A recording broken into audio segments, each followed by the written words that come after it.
Welcome back. ഇന്ന് നമ്മൾ മൂന്നാറിലേക്ക് ഒരു ട്രിപ്പ് പോവാണ്. മൂന്നാറിലേക്ക് നമ്മൾ സാധാരണ ഇതിന് മുന്നേ ഒക്കെ പോയിട്ടുണ്ട്. പക്ഷേ ഇതിൻ്റെ പ്രത്യേകത എന്താണെന്ന് വെച്ചാൽ നമ്മൾ 10 സ്റ്റേ ആണ് നടത്തുന്നത്. ഹോട്ടലിലോ റിസോർട്ടിലോ ഒന്നുമല്ല. അപ്പോൾ ആ ഒരു എക്സ്പീരിയൻസ് എങ്ങനെയാണെന്ന് നോക്കാം. എല്ലപ്പെട്ടിയിലെ വൈൽഡ്ഷെർപ്പാസ് എന്ന് പറയുന്ന ഒരു ക്യാമ്പയിനിലാണ് നമ്മൾ പോകുന്നത്. അതിൻ്റെ ബാക്കി ഡീറ്റെയിൽസൊക്കെ പോവാം. ഇപ്പോൾ സമയം ഒരു 6:35 ഒക്കെ ആയിട്ടുണ്ട്. അപ്പോൾ ഇപ്പോഴാണ് നമ്മൾ ഇറങ്ങുന്നത്. നമുക്ക് 3 മണിക്കാണ് എല്ലപ്പെട്ടി പോസ്റ്റ് ഓഫീസിനവിടെ എത്തേണ്ടത്. മൂന്നാർ ബസ് സ്റ്റാൻഡിൽ നിന്ന് ഒരു 28 കിലോമീറ്ററൊക്കെ വരും എല്ലപ്പെട്ടി പോസ്റ്റ് ഓഫീസിലേക്ക്. അപ്പോൾ നമുക്ക് സ്റ്റാൻഡിൽ ഇറങ്ങി ജീപ്പ് പിടിച്ചും അങ്ങോട്ട് പോകാവുന്നതാണ്. 3 മണിയായപ്പോൾ നമ്മൾ എല്ലപ്പെട്ടി പോസ്റ്റ് ഓഫീസിന് അവിടെ എത്തിയിരിക്കുകയാണ്. ഇവിടെ നിൽക്കാനാണ് നമ്മളോട് പറഞ്ഞത്. ഇപ്പോൾ നമ്മൾ നമ്മുടെ ക്രൂ മെമ്പേഴ്സിന് വേണ്ടി വെയിറ്റ് ചെയ്യുകയാണ്. അവർ വന്നിട്ടാണ് നമ്മൾ ടെൻറ്റിങ് പോയിന്റിലേക്ക് കൂട്ടിക്കൊണ്ടുപോകുന്നത്. നമ്മുടെ സ്വന്തം വണ്ടിയിലാണ് വരുന്നതെങ്കിൽ നമുക്കിതിവിടെ പാർക്ക് ചെയ്തിട്ട് സേഫായിട്ട് പാർക്ക് ചെയ്യാം. ഇവിടെ എല്ലാവരും അങ്ങനെയാണ് പാർക്ക് ചെയ്യുന്നത്. എന്നിട്ട് നമുക്ക് ടെൻറ്റിങ് ക്യാമ്പിലേക്ക് പോവാം. വൈൽഡ്ഷെർപ്പാസിലെ ഒരു ഗൈഡും നമ്മളോടൊപ്പം വരും മേലേക്ക്. നമ്മളോട് പറഞ്ഞത് ഒരു 2.5 കിലോമീറ്ററോളം ട്രക്ക് ചെയ്ത് പോകണം. അപ്പോൾ നമ്മൾ ഈ പോകുന്ന വഴിക്ക് തേയിലക്കാടുകളുണ്ട്, നിരപ്പായ സ്ഥലങ്ങളുണ്ട്, കുന്നും മലയും നിറഞ്ഞ സ്ഥലങ്ങളുണ്ട്, അതുപോലെ കാടുണ്ട്. അങ്ങനെ പല പല സ്ഥലത്തിൽ കൂടെ പോയിട്ടാണ് 2.5 കിലോമീറ്റർ പോയിട്ടാണ് നമ്മൾ ക്യാമ്പിംഗ് പോയിന്റിലേക്ക് എത്തുന്നത്. 3 മണിയൊക്കെ ആയതുകൊണ്ട് അധികം വെയിലൊന്നുമില്ല, നല്ല സുഖമുള്ളൊരു കാലാവസ്ഥയായിരുന്നു. ഒന്ന് കുറച്ച് മൂടി കെട്ടി തണുപ്പൊക്കെ ഇറങ്ങി തുടങ്ങിയ ഒരു സമയമായിരുന്നു. നമ്മൾ നാട്ടിൽ 40 ഡിഗ്രി ചൂടിൽ നിന്നാണ് ഈ ഒരു സ്ഥലത്തേക്ക് വരുന്നത്. അപ്പോൾ വളരെ നമുക്ക് കംഫർട്ടബിൾ ആയിട്ടുള്ള വെതറാണ്. ഇങ്ങനെ നല്ല സുഖമായിട്ട് നടക്കാം. കുറച്ചൊക്കെ കഴിഞ്ഞപ്പോൾ നമുക്ക് കുറച്ച് ക്ഷീണമൊക്കെ തോന്നി.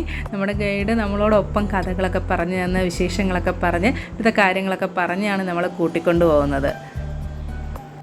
അങ്ങനെ നമ്മൾ കുറച്ച് ട്രക്കിംഗ് ഒക്കെ കഴിഞ്ഞ് ക്ഷീണിച്ചതാ ടെൻറ്റിങ് ക്യാമ്പിൻ്റെ അവിടേക്ക് എത്തിയിരിക്കുകയാണ്.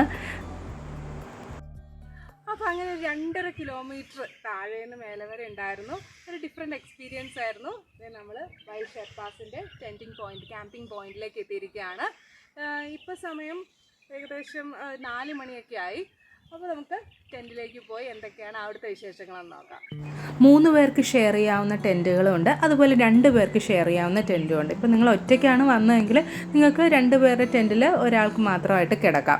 അങ്ങനെ 2 തട്ടിലായിട്ടാണ് ഈ ടെൻറ്റുകളൊക്കെ അറേഞ്ച് ചെയ്തിരിക്കുന്നത്. ഞങ്ങൾ ചെന്നപ്പോൾ അധികം ആൾക്കാരൊന്നും ഇല്ലാത്തതുകൊണ്ട് ഞങ്ങൾ ഇഷ്ടമുള്ള ടെൻറ്റ് എടുത്തു.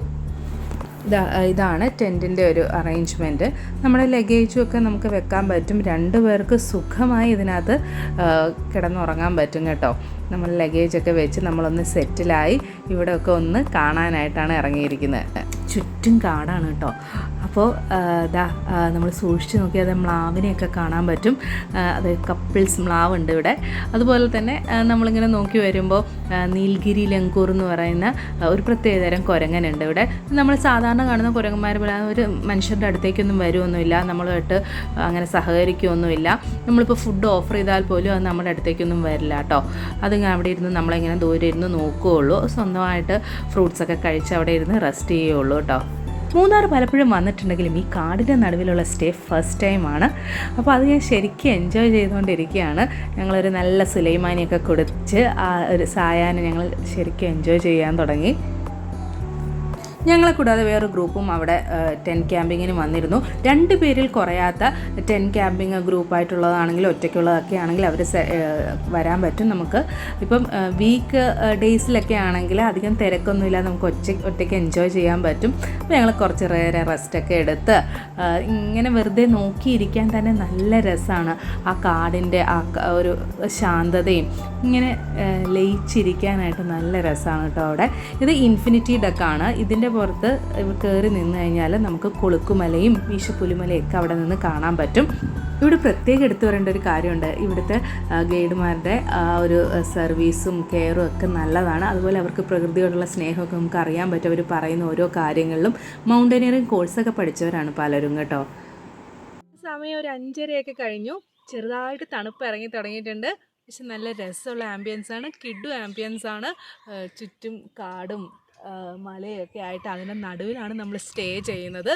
അപ്പോൾ നിങ്ങൾക്ക് എപ്പോഴെങ്കിലുമൊക്കെ ഒരു നമ്മുടെ തിരക്കായിട്ടുള്ള സിറ്റി ലൈഫ് എന്നൊക്കെ മാറി വളരെ ശാന്തമായിട്ട് നിങ്ങൾക്ക് ഇവിടെ നോക്കിക്കഴിഞ്ഞാൽ കുരങ്ങനെയും മ്ലാവിനെയൊക്കെ കാണാൻ പറ്റും. അവർ ഡിസ്റ്റർബ് ചെയ്യാതെ നമ്മൾ അങ്ങനെ തന്നെ നിൽക്കുന്നത് കൊണ്ട് അവരും നമ്മളെ ഡിസ്റ്റർബ് ചെയ്യാതെ അങ്ങനെ ഒരു ബാലൻസിലാണ് പോകുന്നത്. അടിപൊളി സ്ഥലമാണ് കേട്ടോ.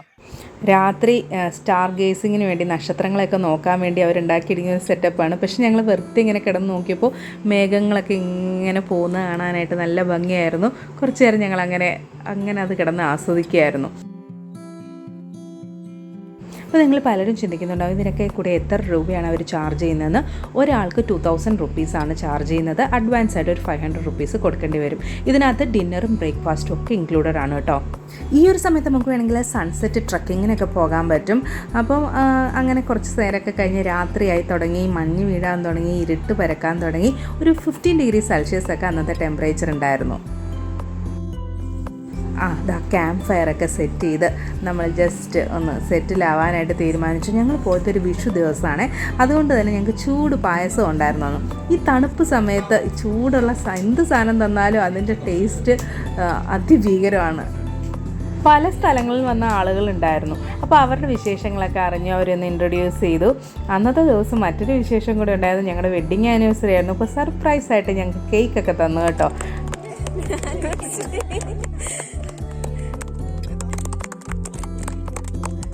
അത് കഴിഞ്ഞ് നമ്മളിത് ഡിന്നറിലേക്ക് പോവുകയാണ്. ചപ്പാത്തി ഉണ്ടായിരുന്നു, ചിക്കൻ കറി ഉണ്ടായിരുന്നു, ബാർബിക്യൂ ചിക്കൻ ഉണ്ടായിരുന്നു, ചോറ്, പരിപ്പ് കറി, തോരൻ, ക്യാബേജ് തോരൻ, സാലഡ്, പപ്പടം, അച്ചാർ, എന്നിങ്ങനെ പല ഡിഷസും ഉണ്ടായിരുന്നു. എല്ലാം തന്നെ നല്ല ടേസ്റ്റി ആയിരുന്നു. അത് എടുത്തു പറയേണ്ട കാര്യമാണ്.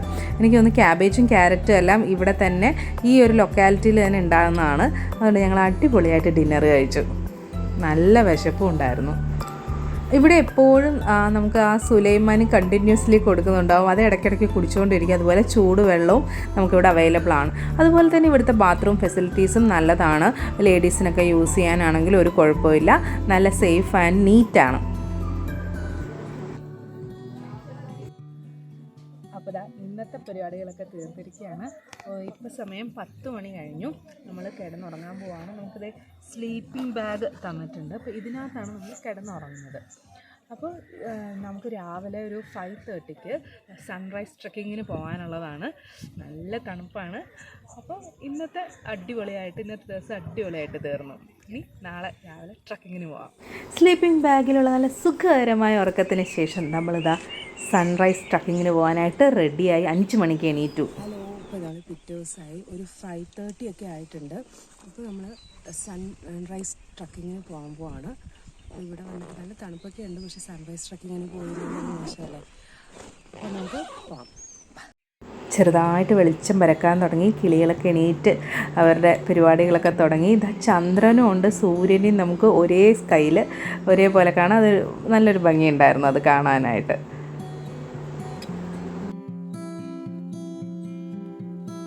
1.5 കിലോമീറ്റർ നമ്മൾ കയറിയിട്ട് വേണം സൺറൈസ് കാണാനുള്ള ആ പോയിന്റിലേക്ക് പോകാനായിട്ട്. കാടിനുള്ളിൽ കൂടെ തന്നെയാണ് പോകുന്നത്. കുറച്ചൊക്കെ പേടിയുണ്ടായിരുന്നു, കാരണം ഇരുട്ടല്ലേ, ലൈറ്റൊക്കെ പിടിച്ചിട്ടാണ് ഞങ്ങൾ പോയിരുന്നത്. പക്ഷേ നമ്മുടെ കൂടെയുള്ള ഗൈഡ് നമുക്ക് വേണ്ട നിർദ്ദേശങ്ങളൊക്കെ തന്ന് നമ്മുടെ കൂടെ തന്നെയുണ്ട്.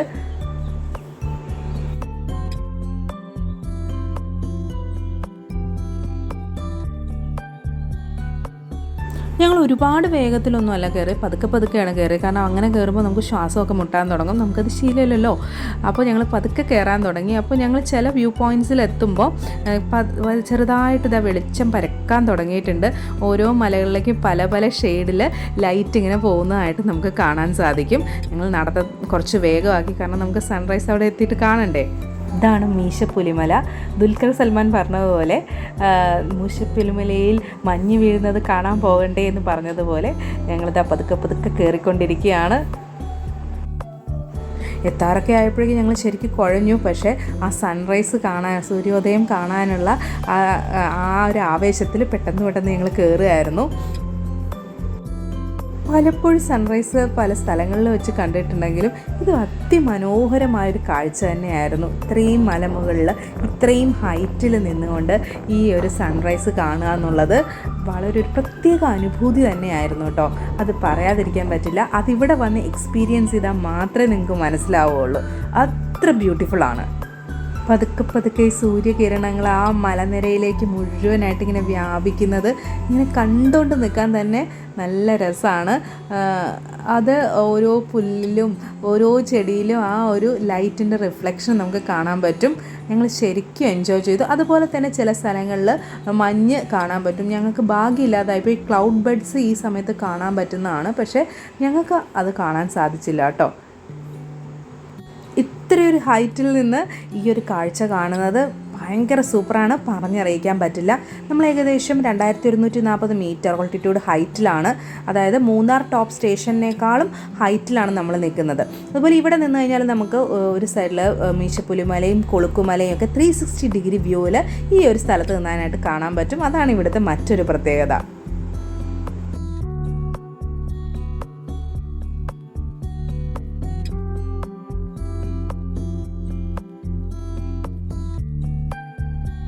ഇവിടെ ഇരുന്നിട്ട് ക്ലൗഡ് ബെഡ്സ് കാണാനും നല്ല ഭംഗിയാണ്. പക്ഷെ നമുക്കൊന്ന് കാണാൻ പറ്റിയില്ല. ചെറിയ മഴയൊക്കെ ഉള്ള സമയത്ത് വരികയാണെങ്കിൽ നമുക്കതും കാണാൻ പറ്റും. ചെറിയ മഞ്ഞ് മൂടിയ മലനിരകൾ മാത്രമേ കാണാൻ പറ്റുള്ളൂ. അതുപോലെ ഇതിൻ്റെ താഴെ നമുക്ക് മുട്ടം ട്രൈബൽ വില്ലേജ്, മുട്ടക്കുടി മല വില്ലേജ് ഒക്കെ കാണാൻ പറ്റും ഇതിൻ്റെ താഴ്ഭാഗത്തായിട്ട്. ഇനിയിപ്പോൾ നിങ്ങൾക്ക് സൺറൈസ് കാണാനായിട്ട് 5 മണിക്ക് എണീറ്റ് അവിടം വരെ പോകാനായിട്ടുള്ള ബുദ്ധിമുട്ടൊക്കെ ഉണ്ടെങ്കിൽ നിങ്ങൾക്ക് നമ്മുടെ ടെൻ്റ് ഉള്ള സ്ഥലത്തിരുന്നിട്ട് തന്നെ നമുക്ക് സൺറൈസ് കാണാൻ പറ്റും. മലയിൽ നിന്ന് കുറച്ച് ലേറ്റായിട്ടായിരിക്കും സൺറൈസ് കാണാൻ പറ്റുക. അവിടെ നിന്നുള്ള വ്യൂ പോയിൻറ്റും നല്ലത് തന്നെയാണ്. മറ്റേൻ്റെ അത്രയും വരില്ല, എന്നാലും ഇതും നമുക്ക് ആസ്വദിക്കാൻ പറ്റുന്ന ഒരു സൺറൈസ് തന്നെയാണ്. ഇത് ഞാൻ വീഡിയോ എടുക്കുന്നുണ്ടെങ്കിലും എനിക്ക് സൂര്യനൊന്നും കാണാനൊന്നും പറ്റുന്നുണ്ടായിരുന്നില്ല. കാരണം അത്രയും ബ്രൈറ്റാണ് അവിടെ സൂര്യൻ. പതുക്കെ അവിടേക്ക് ചെറിയൊരു ചൂടൊക്കെ പരക്കാൻ തുടങ്ങി കേട്ടോ. ഇപ്പോൾ ഒരു 7:30 ഒക്കെ ആയി. സൺറൈസ് ഒരു ഇച്ചിരി വൈകിപ്പോയി നമ്മൾ വരാനായിട്ട്. കുഴപ്പമില്ല. അപ്പോൾ ഇപ്പോൾ നമ്മൾ താഴോട്ട് ഇറങ്ങാൻ പോകണം. ഈ കയറി വന്ന് ദൂരം മുഴുവൻ താഴോട്ട് ഇറങ്ങണം. അപ്പോൾ താഴോട്ട് പോവാം. ഓരോ സൂര്യോദയത്തിനും ഓരോ ഭംഗിയാണ്.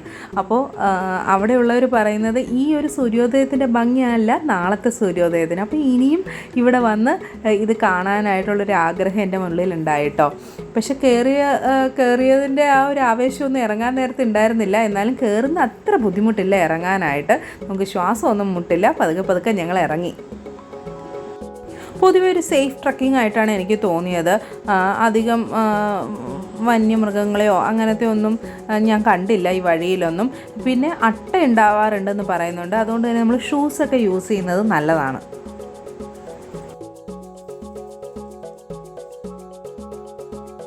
ശരിക്കും ഈ മല കയറാൻ വരുമ്പോൾ പ്രത്യേകിച്ച് ബാഗും ലഗേജസും ഒന്നും ഇല്ലാതെ ഫ്രീ ആയിട്ട് വരണമെന്നാണ് ഇവിടുത്തെ ഗൈഡ് ഞങ്ങളോട് പറഞ്ഞത്. അങ്ങനെ ഫ്രീ ആയിട്ട് വരുമ്പോഴാണ് നമുക്കത് ശരിക്കും എൻജോയ് ചെയ്യാൻ പറ്റുക എന്ന് പറഞ്ഞു. അങ്ങനെ പതുക്കെ താഴേക്ക് ഇറങ്ങി വന്നപ്പോഴേക്കും നല്ല വിശപ്പായിട്ടോ. അപ്പോൾ ട്രക്കിംഗ് ഒക്കെ കഴിഞ്ഞ് സമയം 8:30 ആയിട്ടുണ്ട്. നമ്മൾ ഫുഡ് കഴിക്കാൻ പോവാണ്. നല്ല വിശക്കുന്നുണ്ട്. അപ്പോൾ ഫുഡൊക്കെ കഴിഞ്ഞിട്ട് നമ്മൾ പതുക്കെ ബ്രേക്ക്ഫാസ്റ്റിന് ഉണ്ടായിരുന്നത് ചൂട് പൂരിയും കറിയാണ്. ലെമൺ റൈസ്, പുഴുങ്ങിയ മുട്ട, ബ്രെഡ്, ഫ്രൂട്ട് കട്ട്സ്, പിന്നെ നമ്മുടെ ആസ് യൂഷ്വൽ സുലൈമാനി ഒക്കെ ഉണ്ടായിരുന്നു. നല്ല വിശപ്പുണ്ടായിരുന്നുകൊണ്ടും അത്യാവശ്യം നല്ല ടേസ്റ്റ് ഉണ്ടായിരുന്നു ഫുഡിനൊക്കെ. വൈകിട്ട് കണ്ട ഒരു അന്തരീക്ഷമല്ല, ഇപ്പോൾ അത്യാവശ്യം ചൂടെടുക്കാനൊക്കെ തുടങ്ങി. നമുക്കിവിടെ 11 മണി വരെ നമുക്ക് സ്പെൻഡ് ചെയ്യാം, ഇവിടെ നമുക്ക് സ്റ്റേ ചെയ്യാം. പക്ഷെ ഞങ്ങൾ കുറച്ച് നേരത്തെ ഇറങ്ങാമെന്ന് വിചാരിച്ചു. അപ്പോൾ ബ്രേക്ക്ഫാസ്റ്റൊക്കെ കഴിഞ്ഞ് ഒന്ന് ഫ്രഷ് ആയിട്ട് ഞങ്ങൾ ഇറങ്ങാറായി. അപ്പോൾ 9:30 ആയി. നമ്മളിവിടെ നിന്ന് ഇറങ്ങാൻ പോവുകയാണ്. വളരെ അടിപൊളി എക്സ്പീരിയൻസ് ആയിരുന്നു. അതും ഇത്രയും അഫോർഡബിൾ റേറ്റിൽ. നല്ല രസമാണ്. എപ്പോഴെങ്കിലും നിങ്ങൾക്ക് പറ്റുകയാണെങ്കിൽ വരണം. ഞാൻ തീർച്ചയായിട്ടും ഇനിയും വരും കേട്ടോ. അപ്പോൾ വീഡിയോ ഇഷ്ടമായെങ്കിൽ ലൈക്ക് ചെയ്യാനും എന്തെങ്കിലും പിന്നെ കമൻസ് ഒക്കെ ഉണ്ടെങ്കിൽ കമൻറ്റ് ബോക്സിലിടാനും മറക്കരുത്. ഞാനിതിൻ്റെ ഈ സ്ഥലത്തിൻ്റെ പേജും ഇൻസ്റ്റാ പേജും ഒക്കെ എൻ്റെ ഡിസ്ക്രിപ്ഷൻ ബോക്സിലിട്ടേക്കാം. Thank you for watching. By.